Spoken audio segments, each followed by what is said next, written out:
Dans ce mémoire, nous nous sommes intéressés à la rééducation de la dysfonction linguale dans le syndrome des apnées et hypopnées obstructives du sommeil, que nous appellerons SAOS. La respiration normale, physiologique, est une respiration nasale où l'air passe par le nez. Lorsque nous dormons, le corps se relâche.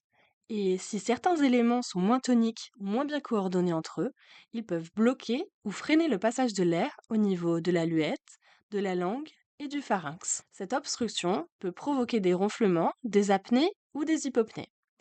Des réveils ou des micro-réveils permettent de rétablir la respiration. C'est ce qui rend le sommeil moins réparateur et impacte la qualité de vie. Il se trouve que certaines personnes ne positionnent pas correctement leur langue au repos, lors de la déglutition et lors de l'articulation.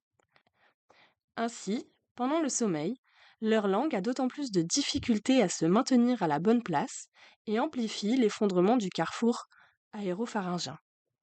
Un précédent mémoire en orthophonie a mis en évidence que 93% des personnes concernées n'avaient pas connaissance qu'une rééducation orthophonique pouvait leur être proposée, alors même que 87% d'entre elles se montraient intéressées. Nous avons réalisé une revue de littérature pour construire un protocole de rééducation complet à destination des orthophonistes. Les études montraient une réduction significative du SAOS, mais ne s'intéressaient pas à la dysfonction linguale. Nous avons donc inclus la thérapie euromyofonctionnelle au protocole. Attention, ces études étaient confrontées à un fort taux d'abandon de la part des participants et participantes, sauf lorsqu'un programme de soutien est mis en place pour augmenter leur sentiment de compétence. Nous avons donc créé un livret d'accompagnement sur le modèle de l'éducation thérapeutique du patient. Le livret comprend des explications, des schémas, des exercices, des vidéos explicatives, mais aussi des QR codes qui mènent à des applications, des grilles à cocher, des astuces et des échelles de progression.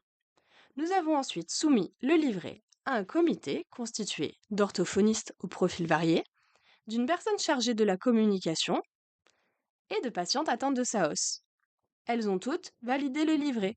Il serait intéressant de poursuivre notre travail pour valider ces outils lors de procédures expérimentales plus poussées, mais également de sensibiliser les différentes professions de santé à ce type de rééducation.